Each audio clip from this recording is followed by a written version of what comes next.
The conference championships are set, and a native Arizonan is a GOAT for all the wrong reasons. And our sweet, sweet Kliff Kingsbury and the Washington Commanders, they're playing for the Super Bowl next week, Johnny Venerable.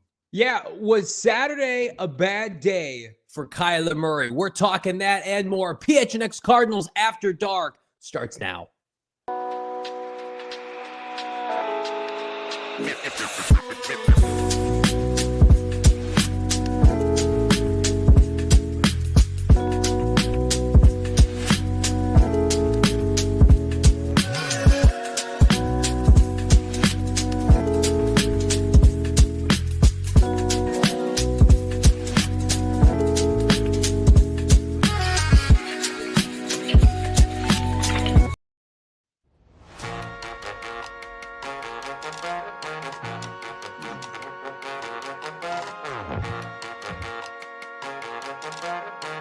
Hey, welcome in. It's the PHNX Cardinals podcast, your premier Arizona Cardinal podcast. Like and subscribe. Leave us a 5-star wherever you get your programming. I'm Johnny Venerable. He is Brack. Welcome into a very special edition of PHNX Cardinals After Dark. Our presenting sponsor, of course, our friends at Bet365. Download the app today. Use the bonus code PHNX365 when you sign up. Choose your offer. Find out why, whatever the moment. It's never ordinary with Bet365, and we just got through a bunch of unordinary divisional matchups en route to the NFC, AFC title games this time next week, Bo. But, I mean, we got to start, even though it happened yesterday. Kliff Kingsbury is on his way to the NFC title game. Granted, is the OC for Washington. Unbelievable, to say the least. Yeah, it is unbelievable, to say the least. I mean, in dominant fashion, to put up 40-plus points, 48 points in that game against the Detroit Lions. Unbelievable performance. Actually, they missed the field goal there, so it did stay at 45 to take down the old Detroit Lions, and their misery continues. But Washington, in just a season's worth of time under Dan Quinn, Kliff Kingsbury, Joe Witt and crew, Adam Peters, of course, from San Francisco, they were able to just turn things around and just stop, the bleeding there in the nation's capital. I want to say hello to the entire chat out there. I love to see it from Daniel Barnett saying he's excited to be here from the start. Doesn't often get that opportunity. Ozzy, I see you. How about Ryan H? Nicholas, the squad is here. Didi, I see you. The one and only AZ Moses. I think I saw Jess saying Jobo After Dark. Yes, this is kind of a fun tradition that we've continued here. Every once in a while, we'll crack these mics, get on camera, and just talk some ball on a Sunday night. We like to do a lot, especially in the offseason with the unorthodox schedule, especially on the height of free agency, the draft, and so much more, where typically the news is not on the field. So be ready. Ring that bell notification. Of course, subscribe to PHNX Sports on YouTube. Again, this weekend, pretty good games, all things considered. All of them pretty competitive into the fourth quarter. But let's start with Washington, the biggest upset easily of the weekend. Everything else kind of played out as you would expect with the teams that are advancing. Of course, tonight's game was a coin flip between Baltimore and Buffalo, but Washington, I think they were a 9 to 10 point underdog with our friends at Bet365, go into Detroit. And I don't want to say handily beat the Lions, but that was about as seamless of an offensive performance against Detroit, who, I mean, their defense isn't great. They've lost a bunch of players, Bo, but they slapped around Sam Darnold 2 weeks ago. It looked like they had found their mojo. At the very least, they were going to be tough to beat at that stadium. What Kliff Kingsbury, Dan Quinn, and Jaden Daniels have done, they're open now. They're only a 4.5-point dog on the road at Philadelphia next week. And I'm going to tell you right now, whether Philly wins or not, the better quarterback in that game plays for Washington, is a rookie. And Kliff Kingsbury, you got to give him his flowers. Jaden Daniels looked like the player we saw, in Glendale a couple of months ago. It was almost like a repeat performance. The Lions couldn't stop him, whether it was from the pocket or on the perimeter. Kliff Kingsbury, we got to be, truthful here on this podcast. Like, they had a 6.5 like the Cardinals over under this year. Like we did not see this coming from Kliff in Washington. No, not from a rookie quarterback who was considered, the second best quarterback in this draft and sometimes third, depending on how you had, Drake May ranked. Yeah. But Jaden Daniels, Washington identified him very early on in the draft process, and there was really kind of no question that they were going to take him second overall. But it was like, okay, he was going to have scary Terry McLaurin, who has just had an unbelievable kind of renaissance with Jaden Daniels. And then it's just like kind of a collection of misfit toys, right? I mean, it's like a patchwork offensive line. You've got Zach Ertz in the twilight of his career making big plays for them. And then you got like Zacharias and just really was it Dynamite Brown making big plays for them? It's just like a collection of no big names on Washington, but that quarterback 6'5", standing so tall in that pocket and being able to serve the field, especially on like money downs, third and fourth down. We just see Jaden Daniels just pick defenses apart. You mentioned the week 4 game in the desert here, a homecoming of sorts because of Daniels obviously unceremoniously transferred out of ASU. And of course, Kliff, fired from this organization after the 2022 season debacle. And it was like, they came in and they hung a similar performance. It was very similar to that. You had the first drive. It looked like it couldn't have started worse for Washington. And then they really didn't look back from that situation. No. Like after they got stopped on fourth down, they take Jaden Daniels off the field and it's Marcus Mariota. And it's like, what are you doing? But then, in Detroit goes up 7-0, but then they didn't blink. And it was really an impressive performance. You got to tip your cap to the entire organization there. That as far as the Washington Commanders in this podcast goes, I think I speak for everybody. We were a bad take factory as far as that team goes.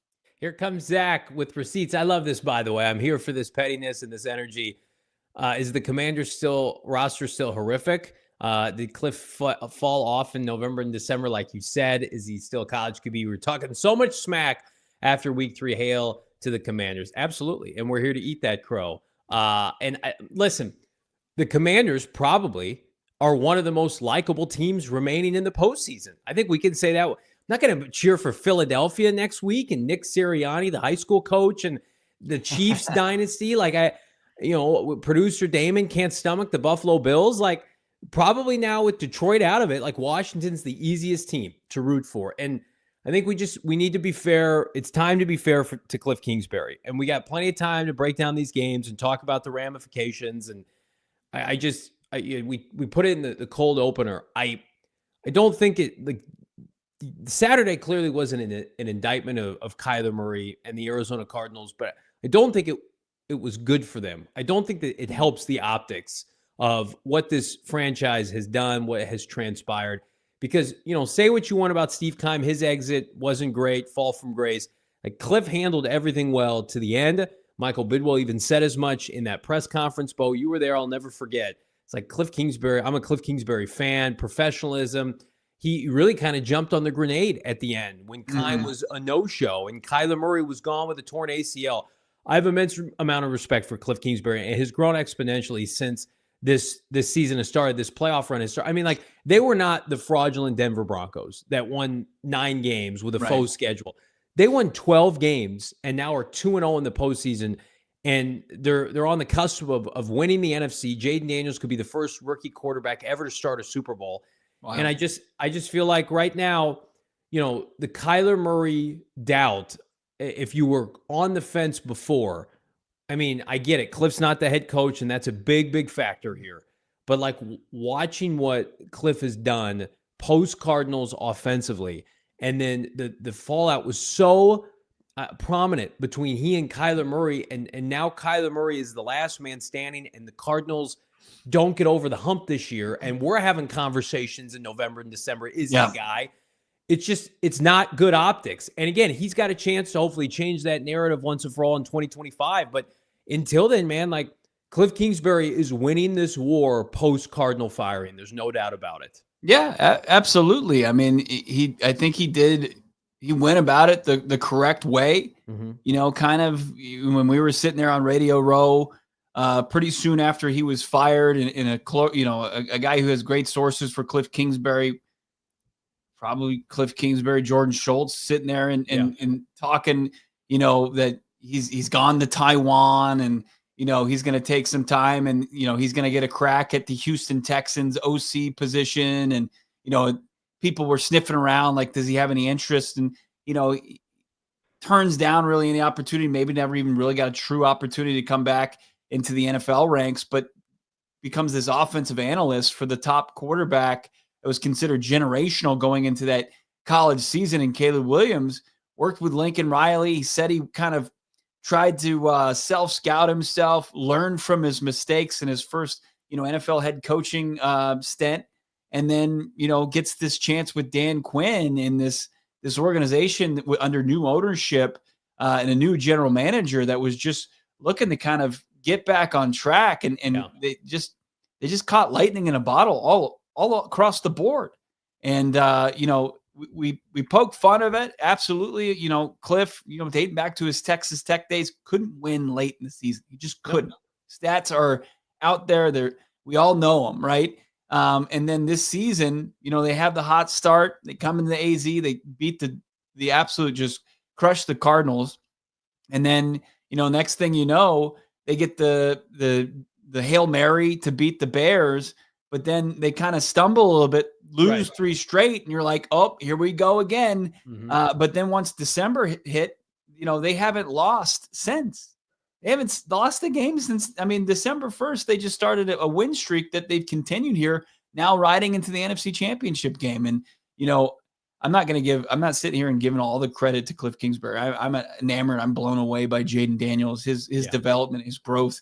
He's a superstar that, including myself, wasn't giving enough credit, even when he's, taking the Heisman Trophy and kind of celebrating that win. Then he's the number 2 overall pick. He's got to bang us over the head with it. And now you see performances like this, and you're like, yeah, this guy's the real deal already this early into his NFL career.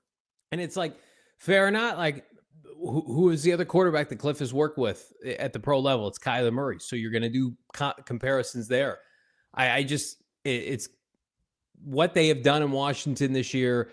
It's a miracle run, but Kliff Kingsbury and the numbers that we're going to show here in a little bit are staggering, like post-Cardinal defection. And again, he has not had an opportunity to be a head coach again, but let me be damn clear. He's going to be a head coach again. Like, you don't do this kind of thing with a rookie quarterback or any quarterback, and with a roster like that. That's probably the most impressive thing outside of Jaden Daniels. You mentioned it. Washington's roster, they had a 6.5 over-under this year. It was a laughing stock, right? Terry McLaurin is their only elite skilled player. They would kill for a Trey McBride or a Michael Wilson, right? Eckler was over the hill. Brian Thomas Jr. is fine. And look what he's doing, and the explosives that we die for in Arizona. Like, we don't have the answer to, can Kliff talking about Brian Robinson? Excuse me, not Brian Thomas Jr., Brian Robinson. And then you think about, can he carry this over if and when he gets another head job? And that'll be the question. But like, I think it is giving cadence to when the Cardinals started 6-3 in 2020. A lot of that was Kliff. When they were 9-1, 2021, and their offense was on fire, a lot of that was Kliff Kingsbury. Like, I think I've turned the corner. Like, if and when he gets another opportunity, like, I think he is going to have a real chance to succeed. Now, Colin Cowherd came out and basically said, and his source is Steve Keim, that Keim basically reiterated that Kliff is just too nice of a guy, and that some guys are just meant to be the number 2. And you could argue, Dick LeBeau is a historic defensive coordinator, didn't work as a head coach. Like, maybe the same thing's going on with Kansas City's DC, right? With Spagnuolo. Like, is Kliff just an evergreen OC? But in an offensive league, man, and the fact that he already took a team to the playoffs. Like, there was another report today, like the Dallas Cowboys could just wait for Kliff Kingsbury, and Kingsbury could be the head coach of the Dallas Cowboys, which, would be pretty interesting given their infrastructure. Kliff doesn't want to deal with personnel. So I don't know, man. I was ready to bag on Kliff Kingsbury this year, not as a person, but as what we saw in Arizona. I think I've turned the corner. Like, I think I'm giving him an immense amount of credit for what's happened. Yeah. No, I think you can do that. You got to have a nuanced conversation about it. It's like, Yeah. hey, Johnny V and Bo, who are, some of the biggest critics. And I said, cold take factories when it came to Kliff Kingsbury, but it was based on information that we had and we witnessed, transpire here in the desert. And it matches up a little bit with Keim. I think he's a player's coach to a fault. That's how I would describe it. And, can you learn from it? Can you ever kind of turn the corner on it? Like with Kliff Kingsbury, with the correct quarterback and a really rock solid defensive coordinator, would he work out as a head coach? I think that there's a good chance like he could. Like I'm still on the fence of it. Like we've already seen like 2 tenures, one at the collegiate level, now at the NFL level, where, kind of giving that much, grace to his players turns into an overall net negative. And like, it's tough to kind of right the ship when, some of the players aren't buying into it, especially the most important position in sports. But like what you began the show with, like overall, it's just not a great look for the organization to see a guy have so much instant success post Cardinals career. I mean, the same can't be said for Atlanta and getting rid of Dan Quinn. Like Dan Quinn goes away. I know he has good successes at DC, and then he's come back and he's the head coach of Washington, but things kind of played out, right? He had 2 back-to-back really rough seasons there in Atlanta, and I think he learned a lot. The Cardinals, it's like 11 wins. They fell off a cliff, for lack of a better term, in the playoffs, right? Just weren't competitive. And then a really bad year, the follow-up. And Kliff was set up for failure by the GM that said he's too nice. Like just got zero help from his GM that season. And it was, played in a big role into his demise. Not to mention Vance Joseph leaves Arizona and 2 years later wins the division as the top-rated defense for the Broncos. So I don't know. Maybe this puts a sense of urgency with Monti Ossenfort and Jonathan Gannon. I see a lot in the chat, and I echo this. This is why rebuilds, while necessary, are a little bit of a farce, depending on who you talk to in the NFL. Some teams are ahead of schedule. Some teams, like the Cardinals, are on track, and other teams, it just doesn't happen. So I want to jump into these Kliff Kingsbury numbers because they are stark. That's right around the corner here. Drop a like. It's PHNX Cardinals After Dark. Man, oh man, I hope everybody had a tremendous weekend on the betting scene with our friends at Bet365. I love the app. It's our preferred betting partner. And man, oh man, I had a tough weekend. And it wasn't because of Bet365. They just kept pumping me bonus bets. Hey, Johnny, tough luck. Here's another $10. Here's another free bet. Here's another boost. Just couldn't get it right.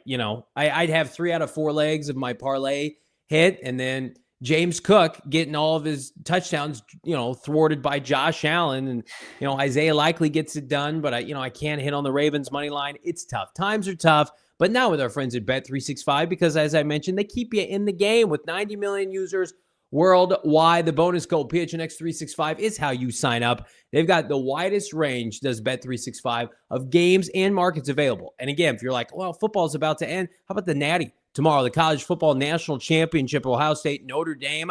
Right now, I'm sure there's going to be a plethora of boosted bets, props, etc. that you can bet. But download the app right now. We're going to hook you up. Ready? Everybody right now, guaranteed this open offer into tomorrow. This is breaking from Bet365. New customers get $150 in bonus bets when you bet 5. Just sign up, deposit just $10.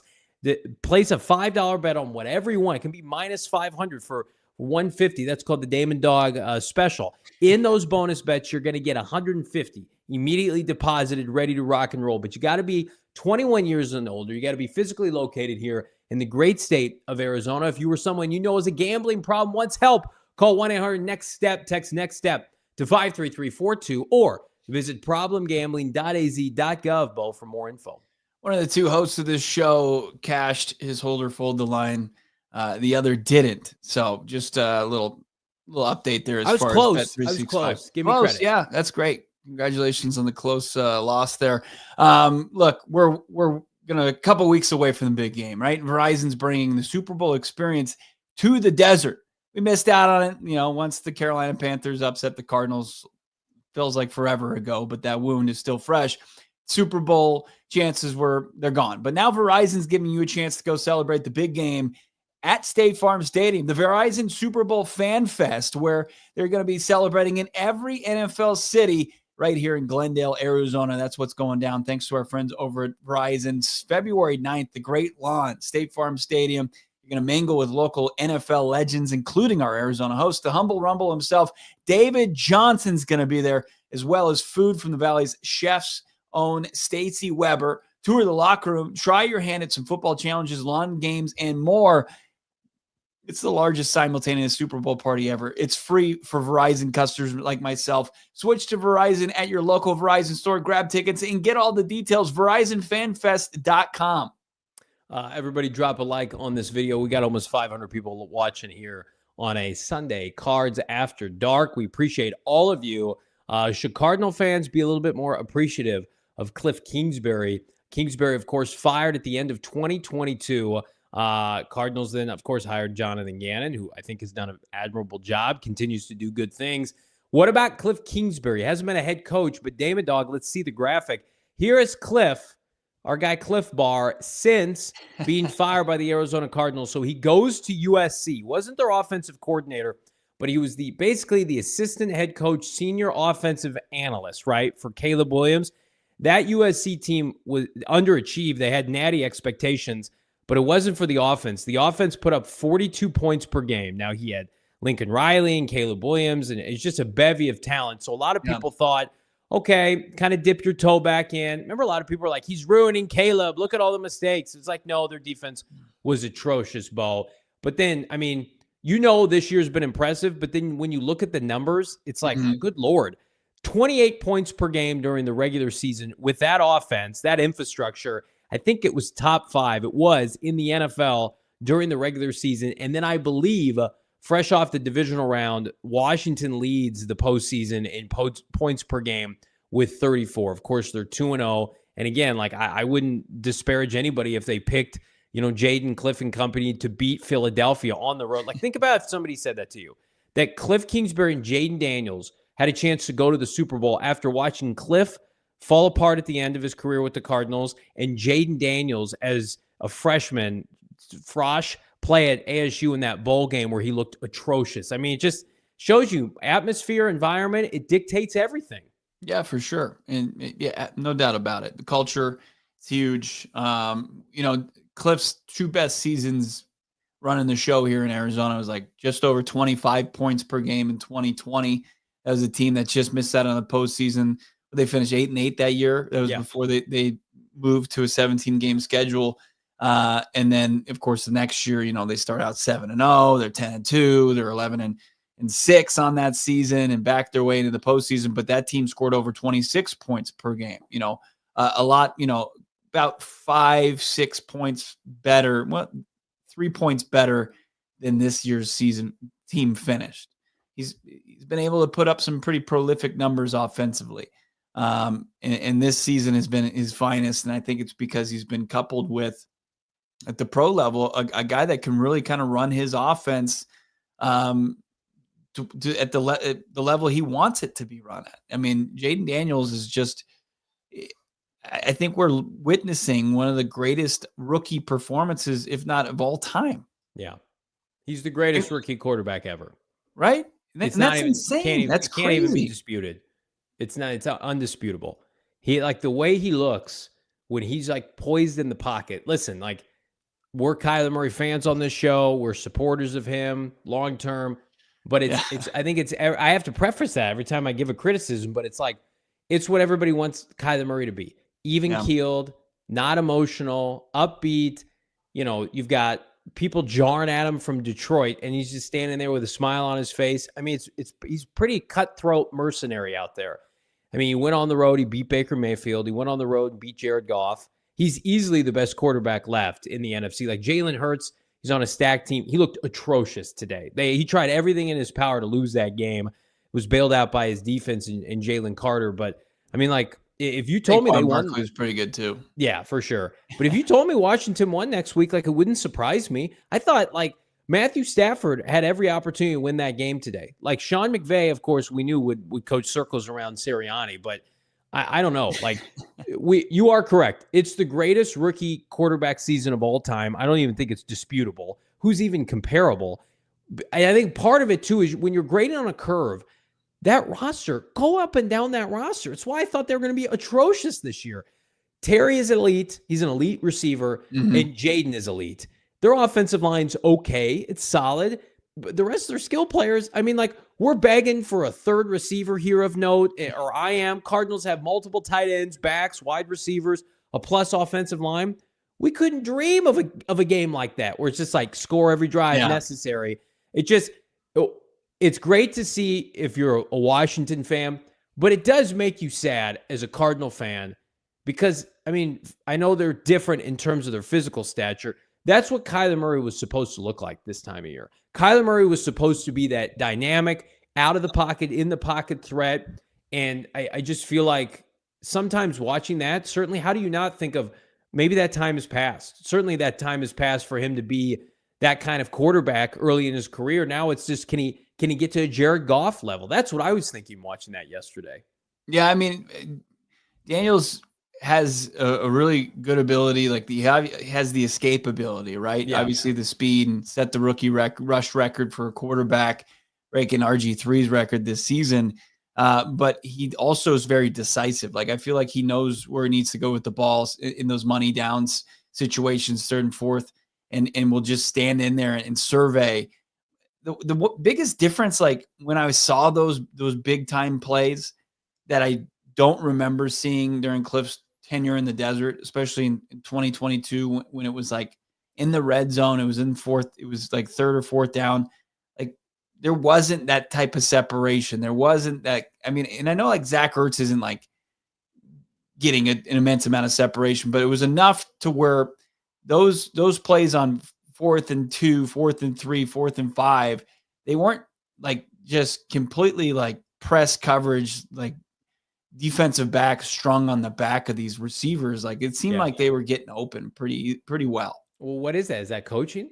Is that scheme?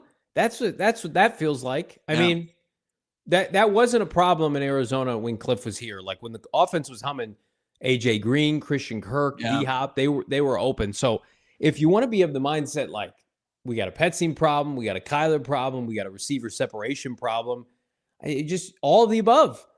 Just watching these offenses operate, and that's kind of like a layered portion of the show tonight, Bo, is like the Cardinals, to me, I think are going to go out and buy a front seven. They're going to fortify their defense. But at the end of the day, it's like, do you have an offensive infrastructure that can do what's necessary? Like, you got to sneeze and put up 30 points to be able to compete at this level. Ain't nobody, snow or not, holding teams to under 20 points, right? Yeah. You got to go up and down the field. You got to have expectations to score high 20s, low 30s. Yeah. The Cardinals right now are running back the same offense with the same coaches and more or less the same personnel. They average 22 points a game this year. I mean, it's just not good enough. Yeah. I want to get to this super chat right here, if you don't mind, Damon, Dawg. It's the recent one from Iron, $10. Throw it up here if you guys don't mind. Oh, I won't touch it. Okay. Team rebuild my ass. Kliff, rookie head coach at Washington. Daniels, rookie QB. I mean, Dan Quinn's not a rookie head coach. I mean, he's been a while, but he's not a rookie. Washington, they are about to play for the NFC Championship game. Why do we get retiring vets and trade away great players? Like I as much as this is proof that rebuilds don't need to take forever in the NFL, the approach is drastically different with what the Arizona Cardinals are doing and what the Washington Commanders have done here. The Washington Commanders don't have a quarterback salary that they have to accommodate. And I'm not saying that that's crushing the Cardinals' chances, but what the Cardinals have felt like their direction is going to be is they were going to be a draft and develop team. Adam Peters got there and he's like, okay, we're going to take a quarterback second overall so we can utilize all this cap space. And they're going to have more cap space again next season and then the season after that because of Jaden Daniels. And they were able to go out there and just spend almost more than they were even capable of spending. And they get the Wagners and the Lavus and like they were just throwing money at this entire roster because they could. They didn't have a $50 million cap hit from their quarterback.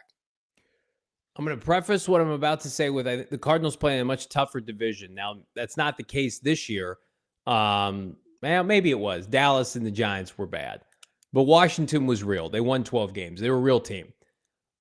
Here's why the Commanders are in the position they are and the Cardinals aren't. This is with all due respect to the Cardinals coaching staff. Right now, Washington has a better coaching staff than the Arizona Cardinals. Now, it doesn't mean that the Cardinals can't get there. Dan Quinn was minutes away from winning a Super Bowl. Dan Quinn's experienced. He's got multiple playoff experience. Clearly, I mean, they outcoached Dan Campbell pretty dramatically over the weekend. He took Ben Johnson to school at times and forced them into some bad situations. And then, like, the other elephant in the room is Jaden Daniels is a better quarterback than Kyler Murray. Now, how big of a gap is that? Is that going to continue to grow? Can Kyler Murray close that margin? Washington has a better coaching staff and quarterback. That's why they're in the NFC Championship game.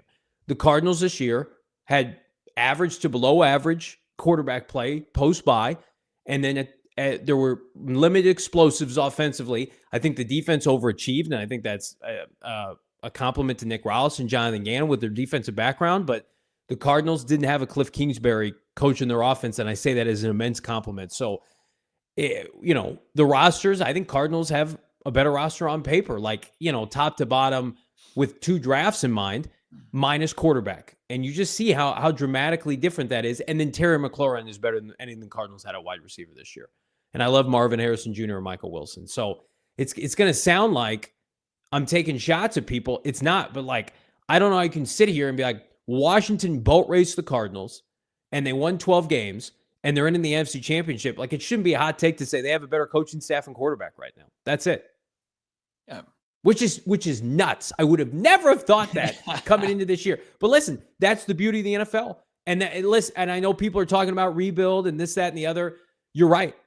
And I came on the show with my co-host over the course of last spring and said, don't get cheap, Monti Ossenfort. Take advantage. And look, the NFC West was never more winnable this year. It was never more winnable. And they would bargain bin grocery shopping, nickel and dime. What sucks is they're going to be looking for probably an upgrade at the same position with more cap space and more lure.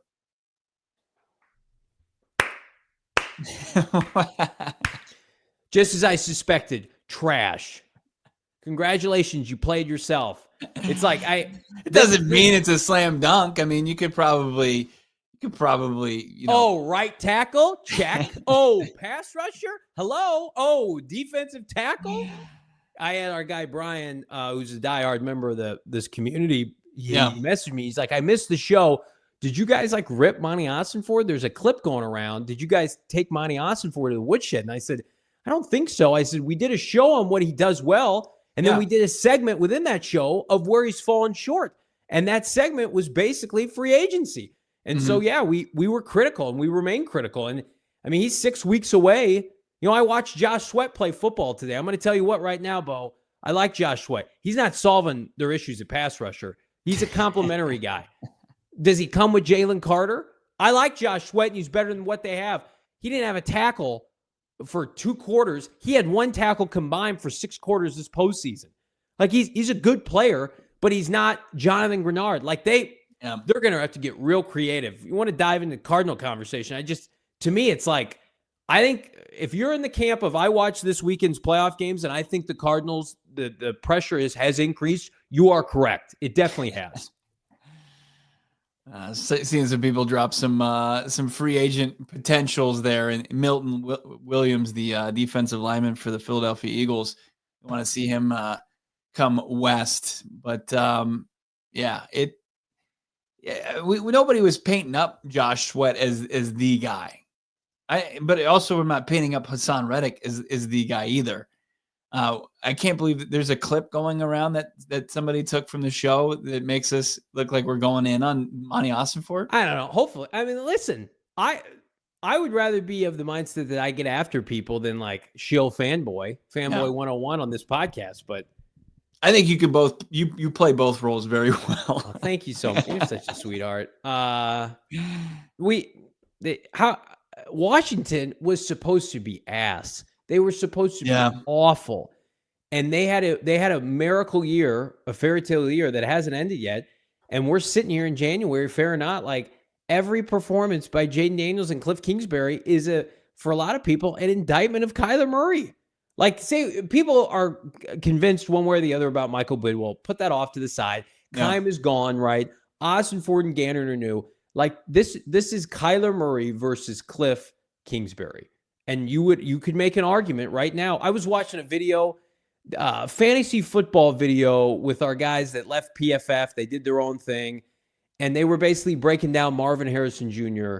and his rookie season. And they used the platform mostly to talk about like their disappointment in Kyler Murray. And I'm thinking to myself, like, man, it's July, or excuse me, it's January, and he's taking shots already for his play this year. I don't envision that stopping until he can fast forward to next September.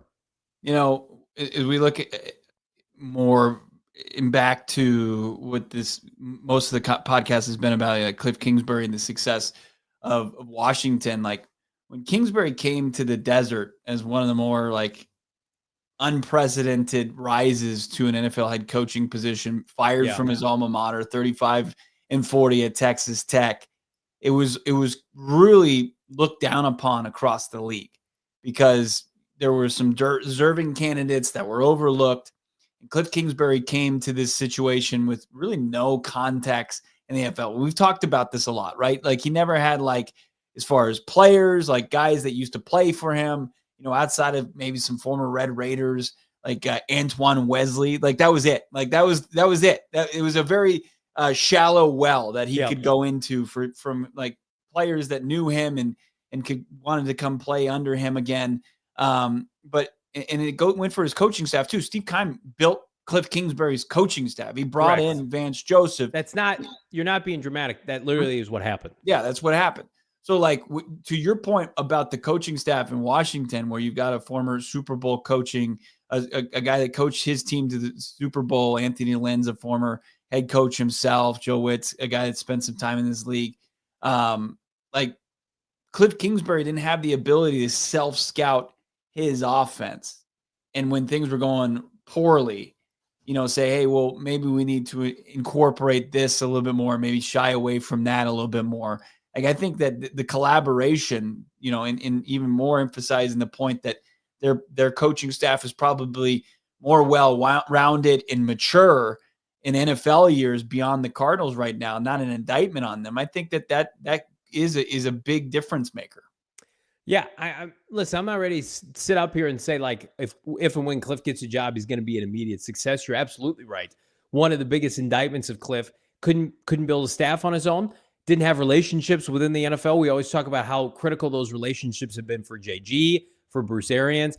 Dan Quinn was as hot of a candidate, like him or not, for about 2.5 years with Dallas, right? Cardinals tried to get a second interview with him. He said no. He went back to Dallas, right? So he had been building that staff up. He had taken people from Dallas, right, that he was fond of. And look at the Cowboys defense this year. Atrocious under, what is it, Mike Zimmer? So, like, and their defense has been relatively okay this year, but their personnel isn't great. But I think we have underestimated Dan Quinn's ability to lead a 53-man locker room. And then, you know, kind of when did it fall off for Dan Quinn? When Matt Ryan kind of became, you know, toast in Atlanta. Well, when you have the greatest rookie quarterback of all time, performance speaking, like, you can ride that. And this thing in Washington, crazy or not, it's only getting started here. And this thing in Arizona, it better get started here pretty quick in terms of playoff appearances. We've got more, including your super chats, right around the corner.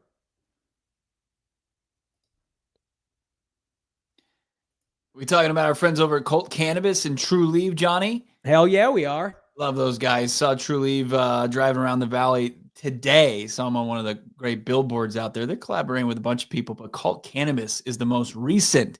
Our friends over at Colt Cannabis now available in local True Leave. Huge variety of premium flower and True Leave's exclusive magic marker. You got to check it out. Valley's been asking for it. Now she's back. Visit TrueLeave.com. Find a local shop near you and place an order and tell them your friends over at PHNX Cardinals sent you. Great flowers, so hard to find. But luckily, our friends over at Colt Cannabis have now been dropping absolute fire. at our PHNX studios, and now your local True Leave. It includes True Leave's exclusive Magic Marker strain. Also, be sure to check out the new True Leave location in Johnny's old stomping grounds. That's right, down the 347 in Maricopa. On January 11th, they open up their doors, and they are going strong. Check them out now. Brand new location. And also get over to trueleave.com and find your local shop. Place an order and tell them PHNX Card sent you. Love our friends at Colt, and love our friends, by the way, at Shady Rays. The future is bright in Washington, but it's also bright here on PHNX Cardinals with our friends at Shady Rays. Bonus code PHNX. And we've got an exclusive offer right now. If you're new to Shady Rays, like, what have you been waiting for? They're giving out the best deals this season, this football season, this spring training season. Head to shadyrays.com. Use the bonus code PHNX for 35% off polarized sunglasses. Again, try yourself the shades, rated 5 stars by over 300,000 people. I do not digress here. I exaggerate. I have 4+ pairs of Shady Rays in my office alone. I love each and every one of them. They don't break the bank, yet you get the high quality, quote unquote, name brand that you want in terms of value. Again, put on a pair of Shady Rays. I promise you, you will never go back. Again, shadyrays.com, PHNX for 35% off. Some of the best sunglasses money can buy. Plus, they've got a physical location here in North Phoenix. Check them out online. Tell them PHNX Cardinals sent you. We've sent you all 654 watching strong here on a Cards After Dark. We are fired up, talking a little ball. Let's take a break from our boy Kliff Bar here. Other takeaways as it relates to these other games. I touched on Josh Sweat. Obviously Buffalo with a big win tonight. Unfortunate for Mark Andrews and company, but any other takeaways from the divisional round? Yeah, it was that Mark Andrews thing. A Valley native, went to Desert Mountain way back when. Been one of the better tight ends in the league. And Lamar Jackson dials up his number on the 2-point conversion and hit him in the chest, and he just couldn't come up with it. You feel for the guy there. But Josh Allen, survives and advances with Buffalo, and it sets up, a date with destiny with the Kansas City Chiefs. Can Allen get it done on the road at Arrowhead against Patrick Mahomes and Travis Kelce, who looked like he turned back the clock yesterday? An unbelievable performance. So, we talk a lot about the Commanders-Lions game, and you've alluded to the Philly game quite a bit today. So, there's not too much ground to cover. I would say that, can Philly get enough going offensively? Can they, through their elite rushing attack, put up enough points to beat Washington? I know that they're hosting that game in Philadelphia. I know, we'll see what the weather does next week. But I'm kind of leaning a little bit towards our boy Kliff Bar and Jaden Daniels. I would pick them as well right now if I had to. Again, I think they are 4.5-point dogs with our friends at Bet365. Let's stay on the subject of Philadelphia. The remaining teams all have elite quarterbacks in some way, shape, or form. But right now, you would probably rank Jaden Daniels ahead of Jalen Hurts, who threw 18 touchdowns this year, 5 interceptions. And again, I think, I put him ahead of Kyler Murray just based on his resume and what he's accomplished. He's been to the Super Bowl. But I do think that the infrastructure that Philadelphia has built, I would say, the Detroit Lions are a version of this as well, where they've built up their teams to allow themselves multiple cracks at this, and they don't necessarily rely on elite quarterback play. And I think if you're looking for something to kind of wrap your arms around here of Kyler Murray's going to be their quarterback next year, and he can play elite just like these other guys, but he can have big swings of inconsistency. How do you make it kind of K1 bust proof, especially in the second half?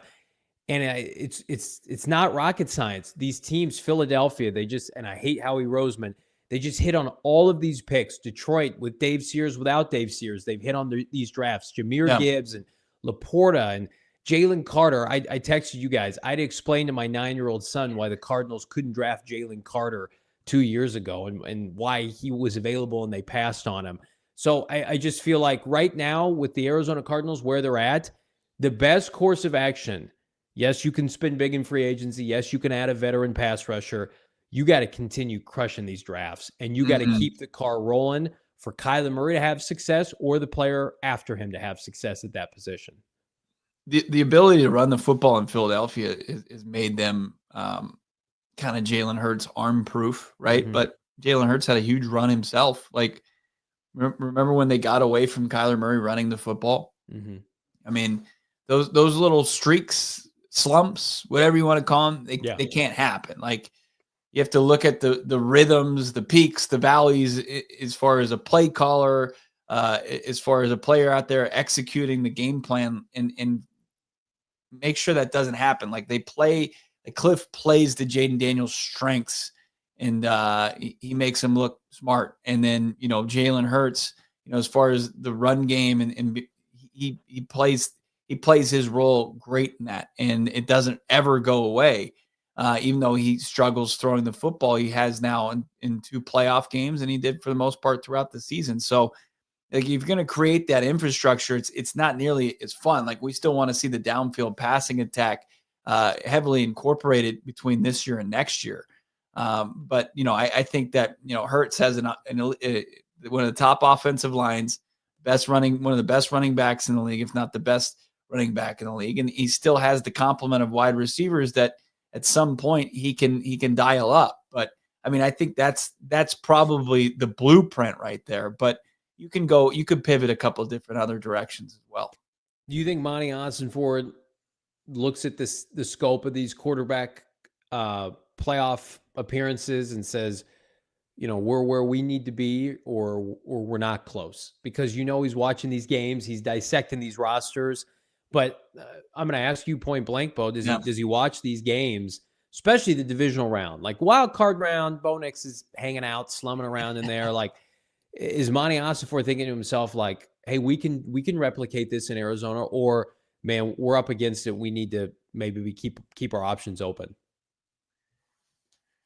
I'm putting you on the spot here. No, I think that when you look at kind of the landscape, especially with Hurts having so much success in Philadelphia, and it hasn't consistently found been able to throw the football throughout the season. I mean, you can see that with that skill set, it can play. I mean, but you need the defense, you need the offensive line, you need the run game. Like that's so important. So no, I don't think he looks at this and says like, well, this position we are kind of handicapped going forward with Kyler Murray. I don't think that's what's been told to Monti Ossenfort just by watching the postseason. I agree with that. I think that Kyler Murray has been to the playoffs. He can get to the playoffs again. And I think Jonathan Gannon let it be known to everybody who questioned Kyler Murray that he said it on his end of the year press conference. I'm going to keep referencing. And he's like, Kyler, we have to build this team up. Yeah. We've got to make this team better. And Gannon is a big Kyler supporter in general, but you want your head coach to have the back of the quarterback, unlike kind of what's going on in Seattle, and that team won 10 games, right? Questioning Geno Smith. I do think it's interesting, like the pulse of this fan base right now. We'd be ignorant to deny it. It's on pins when it comes to the franchise quarterback. It's in I would say it's a much different spot even to last year, where Kyler showed enough. They played, almost 500 ball. Marv was coming into the fold, and it was like, just wait till we see what Kyler Murray does, a year removed from this ACL and under Drew Petzing's offense, which looked good. We posted a short 2 days ago on our Twitter, and it was of Michael Wilson, who we had in the studio. If you haven't seen that interview, go check it out. Last week, basically saying, like, I know K1's a winner. This is who he is. He knows he needs to play better.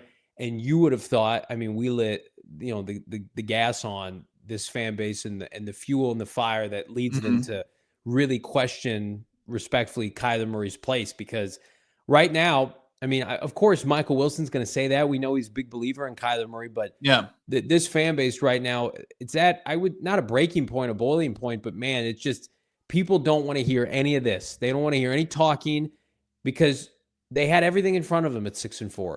They had every opportunity to go out there and beat a couple teams to punch their ticket and win it down here in the NFC West, and they didn't get it done. And who knows when they'll get another shot like that. Yeah, no, and that's the biggest disappointment of the season, right? Was the missed opportunity there, which I think is going to invade fans' nightmares until next season, right? Yeah. And then the next opportunity presents itself, and hopefully, the quarterback performs better, and obviously is surrounded by a stronger team from top to bottom, 1-53, and I think that he will be.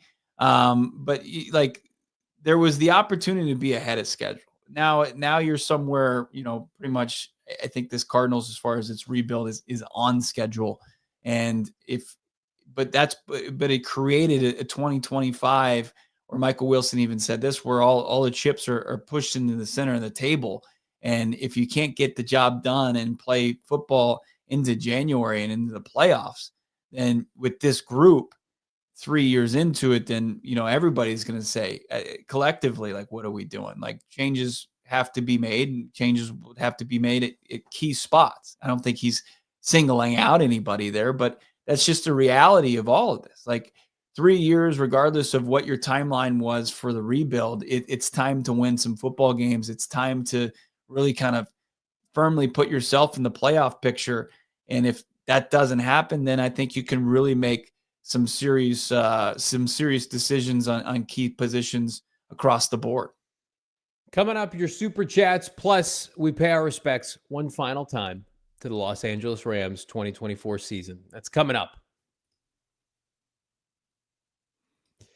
Show some respect. Speaking of respect, to our friends at Game Time, your premier ticketing app that we were so fired up to use last week to secure tickets for Monday Night Football. And of course, speaking of football, they've already got NFC title game tickets en route. But again, if you're thinking, I want to stick around the Valley, they've got, what do we got here? Arizona State women's basketball under $20. Northern Arizona basketball, $15. ASU men's, $35. Suns tickets. How about this? You want to go to a Suns game? Take the family. Suns are back, baby.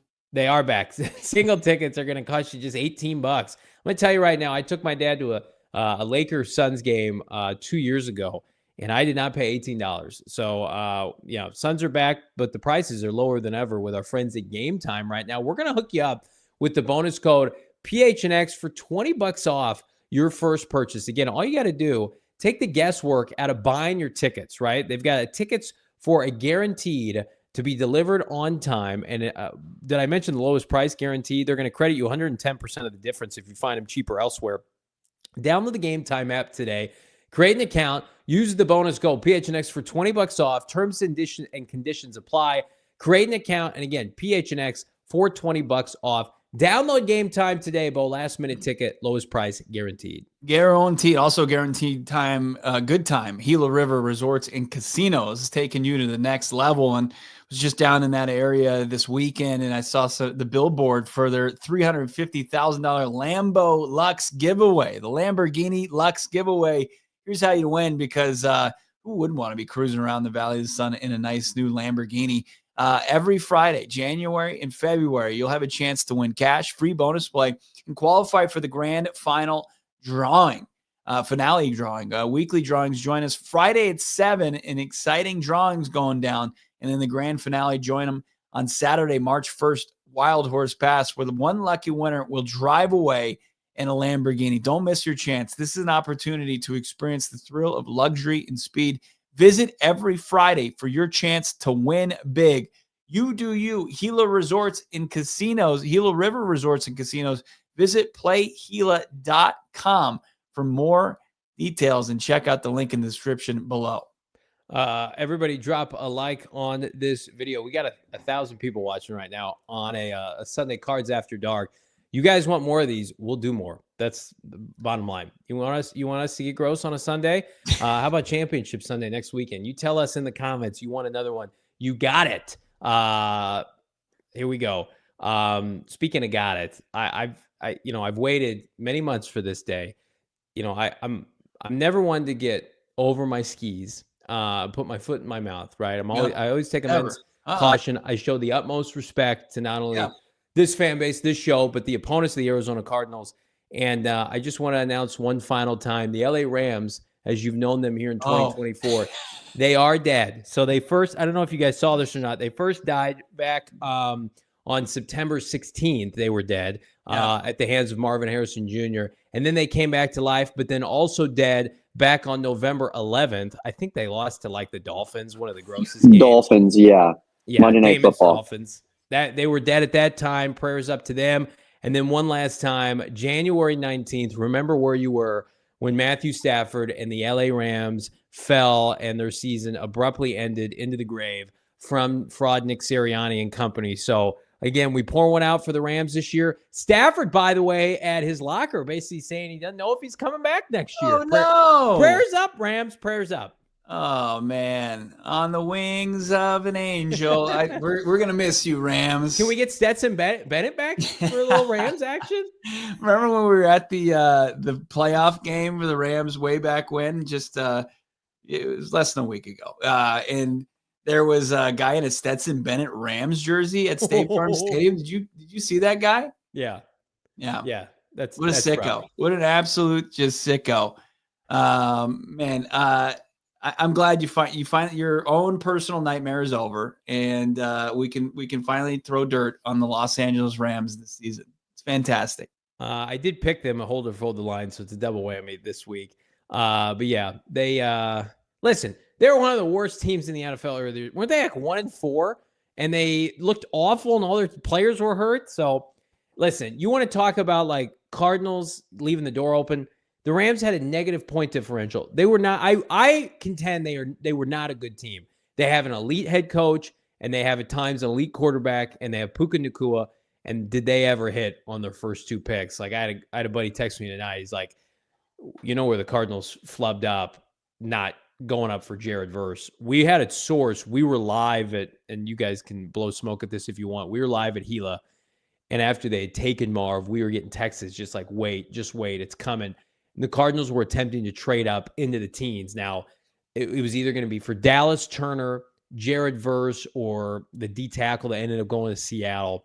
Byron Murphy. Byron Murphy from Texas. They tried to move up for a front seven player. They didn't get it done. I still think Darius is going to be a great player for them. But Jared Verse looks like flipping Von Miller out there. It's unbelievable. Yeah. Braden Fisk and Jared Verse. Like, that's how you rebuild a defensive front seven. It's fixed. They did it one offseason. I know. I mean, Kobe Turner helps a lot. Like, right. he's an absolute animal as well. But, just you just throw assets at it. You just focus on it and you throw assets on it. Now, the Cardinals had issues all over the roster. Now they're in a way better spot. You just hope that this draft gives you the ability to do so. And I think you could do that. Could you find your own version of Jared Verse and Braden Fisk and really kind of bolster the defensive front seven? I think you're going to have to at this point. It's well overdue. Yeah. Everybody, it's well overdue. Drop a like on this video. If you're watching with one of our many streaming partners, jump on over to gophnx.com, become a diehard. Never too late then to join our community. The Discord is popping off, especially as we're en route to the Super Bowl, the Combine, behind the scenes. Everything that you want is right there. Again, big thanks to all of our streaming partners. Big thanks. We got almost 1,100 people watching live between multiple platforms. But jump on over and drop a like on YouTube. Helps the show out tremendously, as do your super chats. Let's jump in. It's Zach from earlier in the show, $4.99, showing your boys some love. Shout out to you for not ignoring MHJ is a dog. Well, thank you, Zach, for the super chat. Congrats to the Commanders, their fan base, who, relatively speaking, have been cordial this year. There are fan bases that I despise. The Commanders, unlike the Niners and the Eagles, are not one of them. So big ups to you, Zach. They're long suffering, and they are, I think, the best remaining in the entire NFL playoffs. So congrats on your success. You deserve it. Some very good friends of mine are huge Commanders fans. Let's keep it going. Chaz, $4.99. Fellas, it's so simple. Keim set up Kliff for failure, and Kliff is better OC than head coach. Besides, Keim and his less for linebackers shows. Jesus, I'm not going to read the end of that, but we appreciate you, Chaz. Kliff Kingsbury is an elite offensive coordinator. I think that we can put that out there. He's got a job as an OC as long as he wants it. Here's what's going to be the differentiator. Chaz, if he goes to Dallas, if he goes somewhere and has success, it's going to be an indictment on the Cardinals. Fair or not. And you could say it's Keim's fault. It's Kyler's fault. The infrastructure set up by Michael Bidwell, if it's inferior to what he gets and he has success, then the Cardinals are going to be looked at unless they succeed with Gannon. Listen, the best revenge is to have success of your own, right? Mm-hmm. We've all had that ex where you break up with somebody, you get broken up with. If you break up with somebody, they're going to meet somebody else. They're going to have success. You're going to have to see those social media photos. It's up to you to contextualize that, tunnel vision, and go and pursue what you wanted that they weren't giving you to begin with. And if you're Michael Bidwell and Monti Ossenfort, you have to see your plan through. You can't worry about what Kliff's doing. Wow. What relationship advice. Talking about it, a former head coach, though, from Johnny Venerable. Don't like those photos from 3 years ago at 12 o'clock at night. Don't do that. No, if you're doing that, get help. Get off social. Yeah. I got to see this real quick. I know we're getting into super chats, but I saw a new username that I like. It's Bo Dirt. I got to see. You just put up one of the chats from Bo Dirt so I can see the. There it is. Is that my face on Joe Dirt's body? Because I love that. That's fantastic. I see that. That's one of my favorite new usernames out there. So thank you. Done with that Apple Core, Bo Dirt? Josh, $10. Kliff has learned from what cost him his job. He has been money as an OC. Keim is making a scam company, and Kyler is still in question. It is hard to ignore going forward if Kyler stumbles again.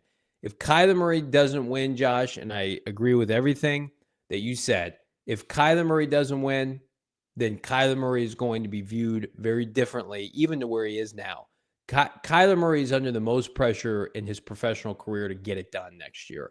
And Gannon has won with other quarterbacks.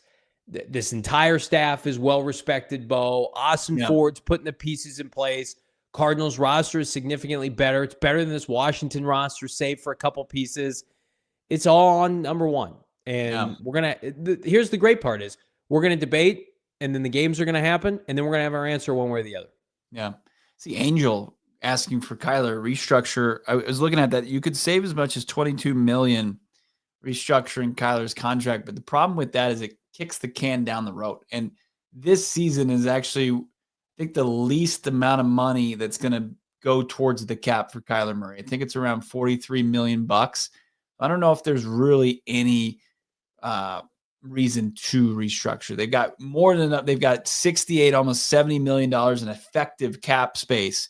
And you've got some moves that would free up, you could get close with Jonah Williams. At the very least, you can get up another 10 million in cap space.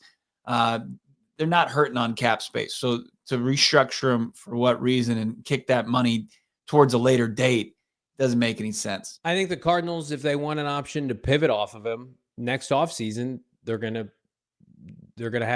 not, to Bo's point, they don't want to be paying on that mortgage in the 2030s. They want to be able to say, like, hey, this is a condensed contract. We can get a buyer on it, or we like where it's at. We're gonna continue rolling with it. You don't restructure when there are still questions about the player. I think you eat it this year and you wait and see. That's probably not the best term. AZ Moses 89, $4.99. JV, with your track record of calling teams frauds, the Cards fan base is formally requesting you call the 2025 Cardinals frauds. Please and thank you. I don't want to do that just yet. I will say, AZ Moses, the Cardinals were incredibly fraudulent down the stretch at 6-4. They are who we thought they were at times. They let everybody down, and they were incredibly fraudulent. You don't lose to that Panther team if you don't have some fraud in you. They frauded it up again on national TV offensively. They lost to the super fraudulent Seahawks. So, but I'm giving them a clean slate this offseason like I do everybody else.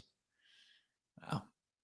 I get it. It's a bit. I don't like it. We don't do bits here. I don't like Johnny talk about the Cardinals like that. It's just, it's hurtful. It's gross. Let's keep it going. Super chats. Yeah, Dad's drinking again, back to back, just showing some love with a $4.99. I love that. And then, I'm not. Damon, can you pronounce that? Ni hao. Ni hao. Mark Andrews. Times are tough. Mark Andrews. He's a little bit washed. I think that kind of showed that. Come on, bro. I mean, he is. You still got to make that catch. I mean, that's the thing. Like Mark. Why aren't they throwing the Mark Andrews though? Like was after being just ruining people's fantasy football seasons. He finished almost stronger than any other tight end in the league. Damon, do we have that list from ESPN of the preseason tight end rankings? Where did where did they have Mark Andrews? We know Trey wasn't on it, which is a federal crime. Chaz, 199. Do K1 and Kliff Bar have any animosity? I think so. I'm sure they don't speak anymore. Listen, Kliff Kingsbury was a big reason Kyler Murray went first overall. And Kliff Kingsbury and Kyler Murray had a falling out in 2022. We have it sourced. They weren't speaking to each other. They had their quarterbacks coach kind of mediate the situation. There was that blow up on the sideline against the Saints. And then Kyler blew out his knee and Kliff got fired. So it was a separation or a divorce that needed to happen. But, I mean, we'd be lying. Kliff looks infinitely better than Kyler Murray, I would say, right now, given what's happened. And I would have never thought that was the case, basically because in retrospect, the hiring of Kliff Kingsbury by the Bidwell family was a little bit ahead of the curve, but he just wasn't ready. Whereas now with Kyler Murray, it's like 6 years, 1 playoff berth. Like, we got to see, you're seeing the culmination process with Kliff, right? As an OC and maybe a chance to win as a head coach. As Kyler Murray pulling the trigger as the starting quarterback, where is his culmination? When do we see that? Oh, he finally gets over the hump. He's got everything in place. Yeah. And I think that's what's tough, Bo. Yeah. And, wanting maybe the grace of just time spent in offense and the continuity and going into year 3, it's just like, but you're seeing quarterbacks do it in year 1 from the jump. Feels like Jaden Daniels has a rough start against Tampa Bay and then like goes on this tear where they had like 15 straight series without a punt. And then they're putting up, huge numbers offensively. You're seeing Sam Darnold have a 35 touchdown season before collapsing at the end of it. It's just like you want to at least experience that, see that before learning more and then having to make a determination about, how he performs. Can he perform in postseason play? So yeah, it's time to take that next step. And if it's not, then tough conversations need to be had. Speaking of tough, Damon's got that tight end ranking, just a horror show from ESPN. Third ranked tight end. This is again for Mark Andrews. After Trey McBride was a stud last year, should have made the Pro Bowl. This is after last year. Yeah. And this is who they had ranked. And so Trey McBride this year missing the All-Pro team, only behind, I think it was it George Kittle and Brock Bowers, who of course is not listed. Made the Pro Bowl with Kelsey, Kittle, and Bowers. Laporta had a down year. Hawkinson had a down year. Goddard was hurt. Njoku was hurt. Kincaid's never lived up to expectations. Ingram was bad. And Schultz was okay. I mean, Kincaid had 448 yards and 2 touchdowns, by the way. What a season. Trey McBride, 1,100 yards. Almost the same. Yeah, Mark Andrews. I mean, I think I hold animosity just because of this list. Nothing against him. I saw that earlier this year, and I'm like, I don't want him to do well. Andrews had 11 touchdowns this year. I mean, byproduct of. No, I know. I'm not saying that Andrews is better than Trey McBride at this stage in his career, but he's also not Dalton Kincaid and the other schlubs at the back end of that list that they couldn't even just give Trey McBride a token. Like, where do you think that they're going to botch it again this year? I guarantee it. There's just so many tight ends that people love to fluff up. Like Kelsey's going to be up there. Kittle's going to continue to be up there. Bowers. Ford is going to be up there. Oh, Bowers is going to be way up there. Like McBride's is there a great tight end in the draft that he'll be behind? McBride is going to be disrespected. He's going to be put at like 6 on this list next year. It's not going to be much better. No. If Mark Andrews is gone from the Ravens, and Isaiah Likely will be ahead of him. They'll just slide some people in there. Cardinals also ranked by ESPN the worst defense. I agree with AC here saying Trey is top 3 for sure. No doubt about it. Josh, $10 back again. We love you, Josh. Always showing support for the show. Hindsight being 2020, Keim robbed this team 100%. The Commanders didn't have a true rebuild. They just upgraded, didn't do a full rebuild. Keim destroyed the Cards' near future due to his moves. And we broke it down, Josh, on Friday's show, how horrendous the Steve Keim roster was, how much legwork Ossenfort had to even do to get it to respectability. So I'm with you. And you know what, Josh? I want this team to go out, get a superstar pass rusher, but like in hindsight, even if they don't trade for one, if Monti Ossenfort can keep taking swings at the plate and he's hitting doubles and triples, I'm never gonna have an issue with that. What Keim did to this team, malpractice via the draft, it's irreprehensible, and that's why I think so much of JG having to work with this roster and elevating these players. Let's keep it going with the super chats. Gannonite 999. Cards were right moving on from Kliff Kingsbury. Yet a record of falling off in the second half of seasons, and teams were regressing. It doesn't mean K1 isn't the guy, but the right choice at the time. I agree with that. Now, are you pro Kliff getting that monkey off his back, or does it not count until he's a head coach again? Yeah, I think collapses until he becomes a head coach again. He's the guy. It's putting in the process. He's taking the team from start to finish and crossing the finish line as a playoff team and finding, maybe some success in the playoffs. I think that's going to be key for him to really kind of put those horrible finishes behind him. Brian, rehashing $5. We appreciate you, my friend. Tell the Rams game story and what almost happened. Well, we were DMing and the Rams almost were not dead. I did like Brian dropped this line where Rams want to ask you for paper or plastic with all of these sacks. And I'm like, that's a good joke. I don't think I've ever heard that before. Mm-hmm. Jalen Blair, $10. Honestly, I watched this weekend and I'm not discouraged. A few key ads on defense that will help us get more takeaways will help tremendously. Absolutely. Look what it did for Jalen Hurts. He kept getting fumble recoveries. Yeah. We need better plan for true non-play action pass game. 100%. When this team has to throw in and the opponent knows it, like, what do the Cardinals have up their sleeve, Bo?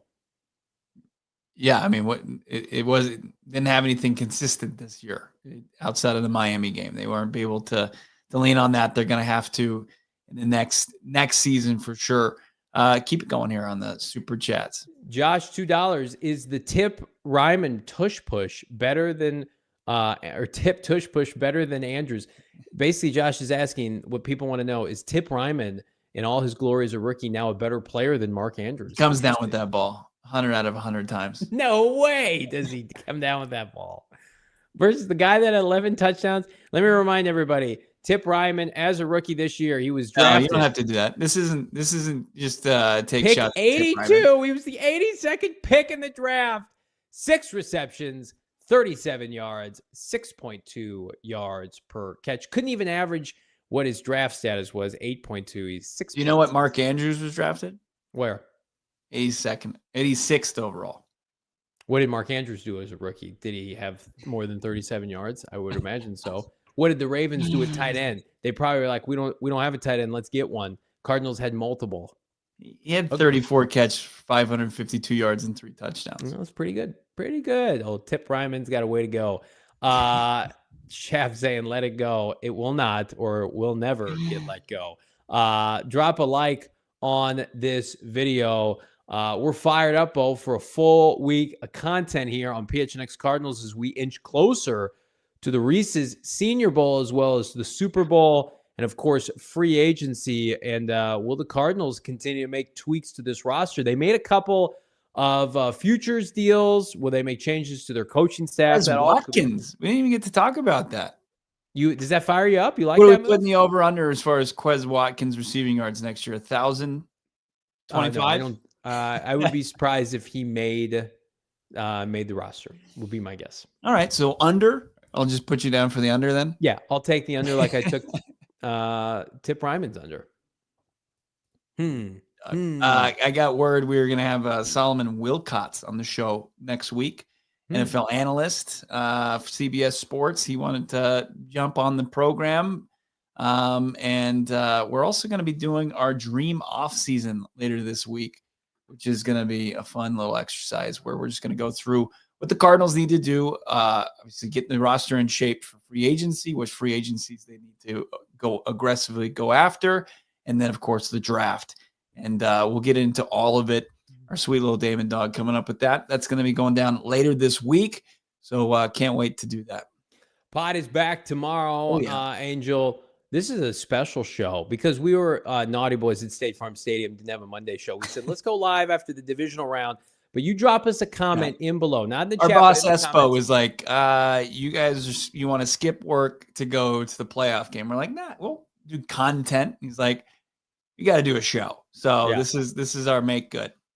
Jalen Blair asking, Johnny, have you heard anything on potential staff changes? We can't reveal too much. Here's what I will say. I don't think there's going to be any changes to the offensive staff. I think the offensive staff, for people who are disgruntled about that unit, sounds like everybody is coming back. So yeah, is what it is. We are back on a Monday, 4:30 p.m. Mountain Time for a fresh episode with your boys. What changes will happen in the NFL landscape? Lots of good stuff to break down. Of course, fire up the mock draft this week. I'm letting Bo and Damon drive. They were aghast by my mock last week. I thought it was tremendous. But in the meantime, drop a like for your boys, Bo Brack. No doubt about it. Subscribe to PHNX Sports, and wherever you listen to your podcast, leave a little 5-star, nice little review. It goes a long way. We appreciate it, and continue to cook it up in the member Discord. For the diehards out there, you want to become a diehard, go PHNX.com. For Damon Dawg, who I believe is on a CB radio, hearing him chime in a few times with not exactly crystal clear audio, and Johnny Venerable getting the team ready to play today. Big thank you to you guys. I'm Bo Brack. We'll talk to you tomorrow on PHNX Cards. We all silly like the mayor.